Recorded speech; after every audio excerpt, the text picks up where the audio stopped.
हरियाणा में खेलो India youth games 2021 का countdown शुरू हो चुका है और इसी कड़ी में मुख्यमंत्री मनोहर लाल मंगलवार को गुरुग्राम भी पहुंचे, जहां पर उन्होंने अपने संबोधन में कहा कि खेलो इंडिया यूथ गेम्स के लिए 25 दिन यानी कि 600 घंटे अब बाकी बचे हैं और आज ये कार्यक्रम सभी को संदेश देने के लिए है कि सभी को इन खेलों में भाग ले रहे खिलाड़ियों के उत्साहवर्धन के लिए आगे आना होगा, ताकि हरियाणा के खिलाड़ी इन खेलों में भी प्रदेश को वैसे ही प्रथम लेकर आए जैसे कि ओलंपिक्स और दूसरी अंतर्राष्ट्रीय प्रतियोगिता में भी देश में सबसे आगे लेकर आते हैं।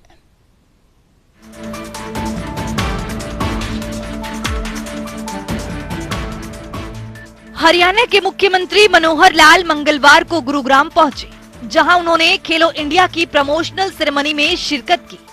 इस दौरान सीएम मनोहर लाल ने अपने संबोधन में कहा कि कोविड की वजह से खेलो इंडिया में थोड़ी देर हुई, लेकिन अब खेलो इंडिया का आगाज हो चुका है। साथ ही सीएम मनोहर लाल ने जानकारी देते हुए बताया कि खेलो इंडिया का लोगो, जर्सी और मस्कैट पहले ही पंचकूला में लॉन्च किया गया। वहीं सीएम ने कहा कि खेलो इंडिया गेम्स में करीब 8,500 खिलाड़ी और अधिकारी शामिल होंगे। ये देश का जो चौथा खेलो इंडिया का कार्यक्रम है, इससे पहले 3 हुए हैं, तो इस चौथे खेलो इंडिया कार्यक्रम के लिए हम लोगों ने 7 मई को पंचकूला से इसका आगाज किया है। वहां इसका जो लॉन्चिंग कार्यक्रम हो गया है। आज एक जिसको कहेंगे कि प्रमोशनल इवेंट है, क्योंकि एनसीआर एरिया में, चाहे वो हमारा कैपिटल दिल्ली है, चाहे एनसीआर एरिया का ये सब क्षेत्र है, यहाँ भी इसकी जानकारी सबको मिलनी चाहिए। तो आज इस कार्यक्रम का 2 दिन बाद ही आयोजन कर लिया हमने, और इसमें जैसा अभी हमने देखा है कि हमारे लोगो का लॉन्च हुआ, हमारे थीम गीत का लॉन्च हुआ है, जर्सी का भी अभी प्रदर्शन किया जाएगा, जो जर्सी एक तय की गई है खिलाड़ियों के लिए, और इसी प्रकार से शुभंकर है। फिर हमने मस्कट और ये जो सब देखे हैं, धाकड़, मस्कट, ये जितने भी मस्कट और धाकड़, एक मनोरंजन का भी वातावरण उससे बनता है। वहीं सीएम मनोहर लाल ने आगे जानकारी देते हुए बताया कि पंचकूला, चंडीगढ़, अंबाला, शहबाद और दिल्ली में ये मुकाबला होंगे। सीएम ने लोगों से अपील करते हुए विद्यार्थियों और युवा खिलाड़ियों से खेलो इंडिया में आने का न्योता दिया। इसके साथ ही सीएम मनोहर लाल ने खेलो इंडिया की मेजबानी हरियाणा को देने के लिए प्रधानमंत्री नरेंद्र मोदी का भी धन्यवाद किया। और ये जो कार्यक्रम है, ये केवल पंचकूला में ही होंगे ऐसा नहीं है, कुछ इवेंट्स उसके अलावा भी, जैसे चंडीगढ़ में भी, जो पंजाब यूनिवर्सिटी है चंडीगढ़ में, उसके परिसर में भी तीरंदाजी और फुटबॉल के खेल वहां होंगे।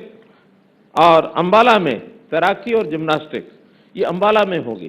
तैराकी का एक अंतर्राष्ट्रीय स्तर का एक बहुत बड़ा तैराकी का जो एक प्रावधान किया गया है वहाँ, वो भी नया जो है वो परिसर बना है। शाहबाद में हॉकी और साइकिलिंग, हॉकी का क्योंकि केंद्र अपना शाहबाद का ही जो है वो बहुत बड़ा केंद्र है, और वो तो सीधा सीधा समर्पित हमारे संदीप सिंह जी को है, क्योंकि संदीप सिंह जी भी शाहबाद के ही रहने वाले हैं, और हॉकी की टीमें जो निकलती हैं उसमें अधिकांश खिलाड़ी हमारे शाहबाद क्षेत्र के ही होते हैं। दिल्ली में भी शूटिंग का कार्यक्रम वो दिल्ली के अंदर चलेगा, ये प्रतियोगिता दिल्ली के अंदर होगी। तो ऐसा एक प्रकार से विस्तृत कार्यक्रम बना है। इसमें पूरे हरियाणा के अंदर ये जो कार्यक्रम होंगे, न केवल खिलाड़ी बल्कि दर्शक भी, हम चाहेंगे कि पूरे हरियाणा के वहां पहुंचे, हर जिले से, खास करके विद्यार्थी, खिलाड़ी, इन सबको हर दिन अलग अलग क्षेत्र के अलग अलग लोगों को अलग अलग खेलों के हिसाब से रुचि रखने वाले, उसका पूरा टाइम टेबल छपेगा, तो वहां लेकर के जाएंगे। दर्शक जितने उत्साह वर्धन करते हैं खिलाड़ियों का, उसका कोई मुकाबला नहीं है, क्योंकि दर्शक अच्छे हों, दीर्घा में बैठने वाले लोग, खेलों का आनंद लेने वाले लोग जिस उत्साह में होते हैं, खिलाड़ी भी उसी उत्साह में होता है। मैं इसके लिए देश के प्रधानमंत्री जी का आभार भी प्रकट करूंगा कि इस बार ये गेम मेजबानी का जो अवसर है वो हरियाणा को दिया है। कोई भी प्रदेश जाके ला सकता था, लेकिन हरियाणा को अवसर मिला है, और किसी भी राष्ट्रीय स्तर के खेलों का ये अवसर शायद संदीप सिंह जी इस पर बताएंगे कि पहली बार शायद हमको मिल रहा है। मुख्यमंत्री मनोहर लाल ने प्रमोशनल सेरेमनी में प्रदेश के खिलाड़ियों के प्रदर्शन के बारे में बात करते हुए कहा कि हरियाणा सरकार का लक्ष्य है खेलों में हमेशा प्रथम स्थान पर रहना। तो चलिए ग्राफिक्स के जरिए समझते हैं। खेलो इंडिया यूथ गेम्स 2021 की प्रमोशन सेरेमनी। गुरुग्राम में खेलो इंडिया की promotion ceremony. CM Manohar Lal ने विद्यार्थियों और अन्य लोगों से आने की अपील की। विद्यार्थियों और युवा खिलाड़ियों से खेलो इंडिया में आने का न्योता दिया। 7 मई को पंचकुला में खेलो इंडिया की लॉन्चिंग हुई थी। खेलो इंडिया यूथ गेम्स का शुभारंभ, लोगो, जर्सी और थीम गीत लॉन्च हुआ था। 2020 में 200 पदकों के साथ हरियाणा दूसरे नंबर पर रहा। सीएम मनोहर लाल ने प्रधानमंत्री नरेंद्र मोदी का भी धन्यवाद किया। खेलो इंडिया की मेजबानी हरियाणा को देने के लिए धन्यवाद किया।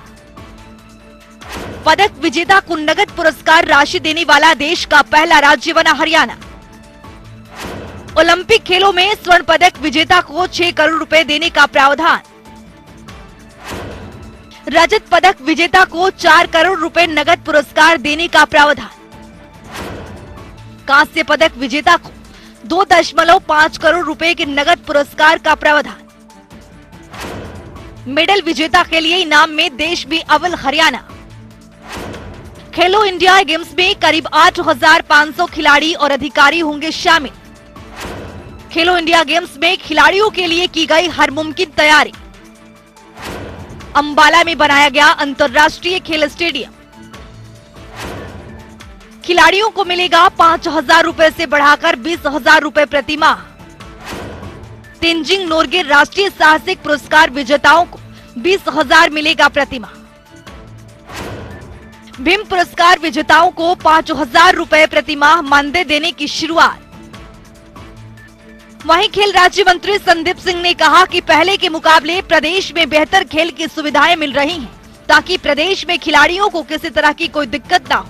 इसके साथ ही संदीप सिंह ने मुख्यमंत्री मनोहर लाल का भी धन्यवाद करते हुए कहा कि मनोहर लाल के सरकार में लगातार खिलाड़ियों को बढ़ावा मिल रहा है और खिलाड़ी देश के लिए मेडल लेकर आ रहे हैं।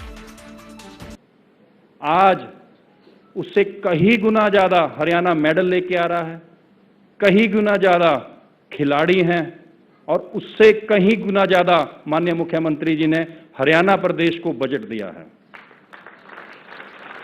जिले के अंदर जब सिलेक्शन होता है, वो अपने डिस्ट्रिक्ट का ट्रैक सूट पहन के स्टेट खेलने के लिए जाता है, तो वो सारी उम्र, चाहे वो दुनिया का नंबर 1 खिलाड़ी भी बन जाए, लेकिन उसका पहला ट्रैक सूट उसको कभी नहीं भूलता। यहाँ कई से खिलाड़ी बैठे हैं, उनको पता है ये मैं जो बात कह रहा हूं।